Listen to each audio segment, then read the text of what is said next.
Improve ko. Dahil sa pag-YouTube ko, pag ano ko, marami nag-invite na sa akin. Iba-ibang lugar na.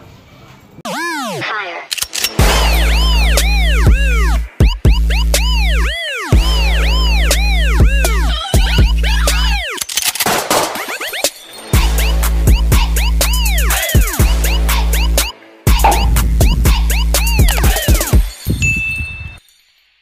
Nagtitiwala, napaturo naman, patulong ako, gawa tayo ng malaking greenhouse. Si Megas, si Miguelas Farm, no? Sa Silay, no? Si Miguelas Farm, din nag-open. Busy na. Gamit niya kapag hindi kayo rooftop, o kapag kayo sa lupa, ano na lang, semento. Ang sukat po nito ng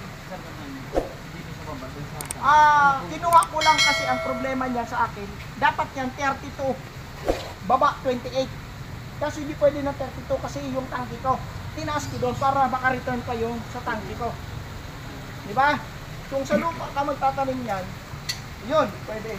Sige, kuya, tuloy ka doon. Oxygenator, isa rin ang mixer. Oo, yan na rin ang mixer. Yun naman yung oxygenator ko nagbababol. Di ba? Yan. So, katanim yung oxygenator. Ay, sige, mamaya na pala sa ating tanong niya. Isang pack na lang, oxygenator. So, ito yung mga presay. Sa Lanova. Bakit nasabi na sa Lanova? Pag kinat mo sa ilalim, buwagag na lahat ng dahon. Okay, yan.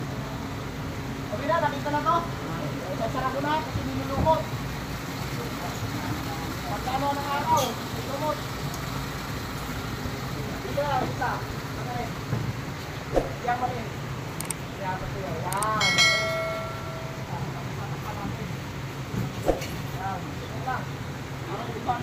Para malamig, lagi insulate. Oh, mga kabukid, mga kanayon ha. Oh, ito yung greenhouse ni Sir Katanim. Oh, yung bell pepper sa hydroponics po to ha. Wala po itong tubig po yung nagpapatakbo dito. Ginagamit po na dito formula yung KISS. Ito nangyayari, nalalak. So ayan, napakaganda po. Ito naman yung yellow na variety Walang lapnos. Ayan Ito lang kasi may anggit. napakaganda. Ayan po yung mga kasama ko na po dito, nag-reviewing sa greenhouse ni Sir Katanim. Marami din po kami dito.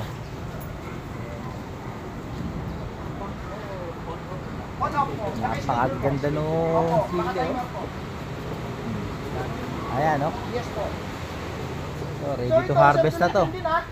Galing sa taas, sa grito. Ito naman, yellow variety Punta dito. Pag overflow. Ito, yung mga red bell pepper.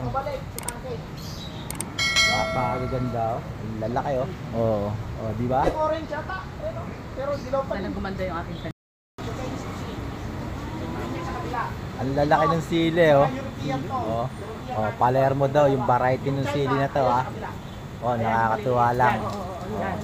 Nandito kami kay Katanim greenhouse. Dito lang po to sa Modesta, San Mateo, Rizal. Napakaganda napakalalaki nung sili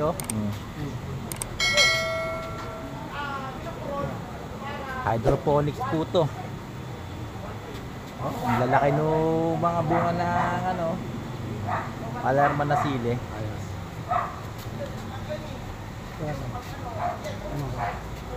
So, tara, tayo na yung mag-hydroponics. Basta pag tanim mo dito, pag nagtuisi ka, pagka-transport mo, pag nakita mo na namumulaklak ka, katulad dito, tukoy mo ka ba? Kasi kapag namumulak, hindi siya mabunga. Pagkaas mo. Okay, next question. Etong side na to, ito naman yung germination ng mga seeds. Ayan Ayan Ayan. Ayun yung mga bagong dating. Ina-assist pa ni Katanim. Ayan So ito yung germination ng mga seeds. dito lang din ako nag-start. Yung mga styrobox ng mga blue. Yung sa fruit kasi mga siyam na ano lang eh. Ay, 8. 8.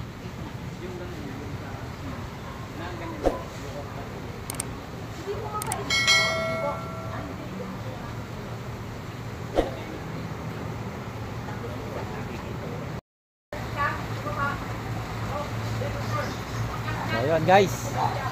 Ito, napakaganda ng setup ni Sir Katanim sa kanyang greenhouse. Nakakita ko ng actual. Naimbitahan po kasi tayo, so ginrab ko na yung opportunity. Napakaganda ng setup oh. So ayan, tumatakbo na po yan, no? Oh, ayan po yung system ha, oh.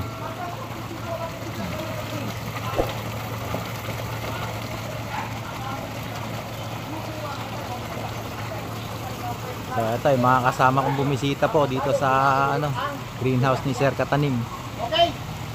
So lahat ng ito. Yan. Pasok kayo dito para makita nyo. Ako. Ang net dito ay binasa ko lang dito. Ito. Pag nasa lupa na kayo, pwede nyo ito ibaba. Kasi, kinuha ko yung height ng reservoir ko ng tangke. Naintindihan? Kasi kung hindi ko kukunin yung tangke ko na height, hindi magkakaigay saan babalik yan. Diba? Kaya tinaas ko lang. Well, itong milon, hindi ko na pinasan. Ito, milon. Yan, wala pa. Drawing mo lang muna. Pero yan yung ano sa milon. Pero big toys. Ibig sabihin, pag-trip natin, tatagas na lang yan. Ako na lang.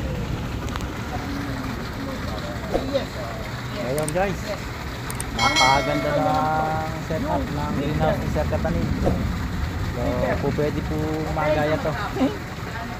Napakaganda. 5 to 6 lang yan. I know